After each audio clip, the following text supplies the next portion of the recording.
Thanks very much, Mark. My union, RMT, is delighted to support the call by the People's Pledge Coalition for our elected representatives in Westminster to give British voters the first opportunity for 40 years to express our view on Britain's relationship with the European Union. RMT supports the call for a referendum on Britain's membership of the EU.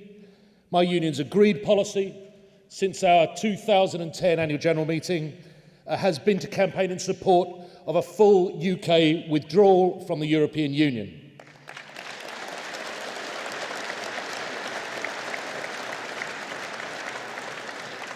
And our policy is not a new one, but rather reiterates a decision that was taken by delegates to previous AGMs as long ago as 1979 to oppose Britain's continued membership of the European Common Market.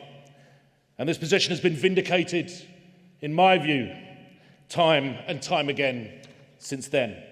From the point of view of workers and trade unionists, the European Union has undermined national protection for national labour employment standards. It has weakened social protection and encouraged social dumping of workers' rights. The European Union has destroyed manufacturing jobs in Britain and elsewhere, facilitating a shift of capital investment in low-wage, low social standard economies in Central and Eastern Europe. The EU has driven an agenda of market liberalisation and privatisation of public services that has been followed avidly by both Tory and Labour governments since that time.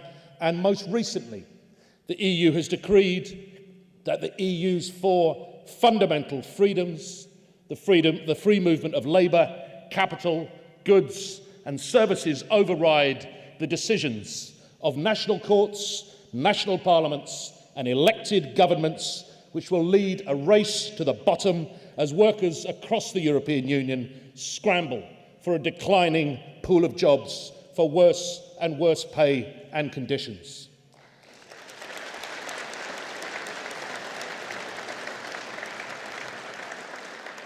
And as was mentioned by a questioner in the previous session, today's secretive free trade agreements being negotiated between the EU and India at the behest, ironically, of financial institutions based in the City of London, will allow big business corporations for the first time the constitutional right to sweep aside democratically agreed national legislation protecting workers in order to bring in cheap, indentured labour to undermine jobs and services in the UK. The proposed EU-India free trade agreement represents a key reason for workers and trade unionists why Britain should get out of the European Union. If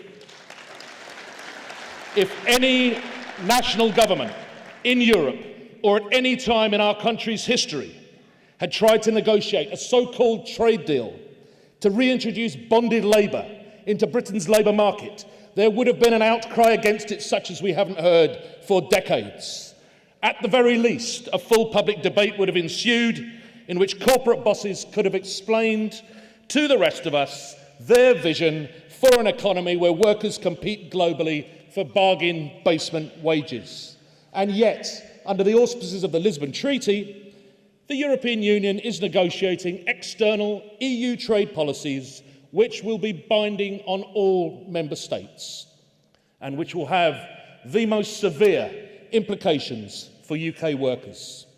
And this seems to have escaped the notice of both media and politicians. The deathly hush of backroom deals being hurriedly completed before the entire rotten Euro edifice comes crashing down, perhaps in the next few days, weeks or months, is deafening.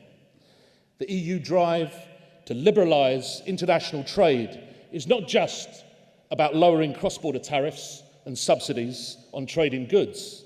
Trade in services is now the EU's major priority, and one aspect of particular importance to people in the UK is the secretive Mode 4 trade concession that allows global transnational corporations to move workers across borders in order to profit from wage differentials between countries.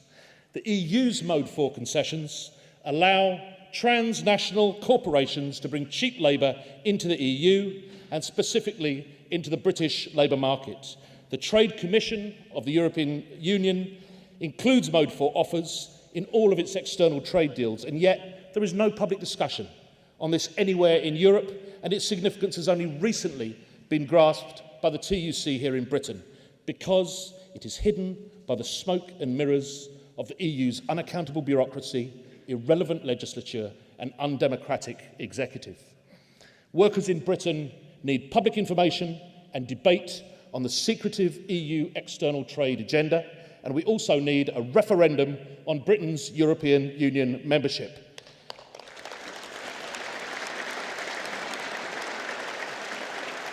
The EU Trade Commission has handed itself the competency to negotiate international trade agreements without reference to national parliaments, which under the Lisbon Treaty lost the right to veto such deals.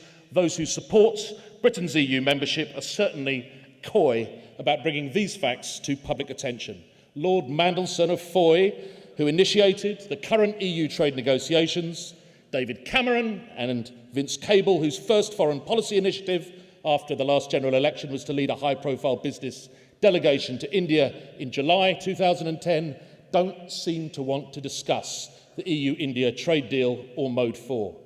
The EU, from the point of view of the trade unions, is a corporate-dominated imperium in which the views of the peoples of Britain and other European nations are constitutionally subordinated to the needs of banks and big business.